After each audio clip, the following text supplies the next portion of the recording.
Welcome. If you want to enter notification settings in your Samsung Galaxy Z Flip, for the first you have to enter settings, then click on notifications, and here you have a couple of options that you can adjust. But let's go right here below to see all applications.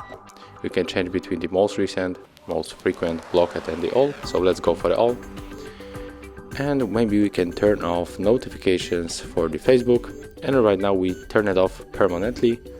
And also we can do this for the photos, and maybe also for the calendar. And this is how it looks. Thank you for watching. Leave thumbs ups, comments and subscribe to our channel.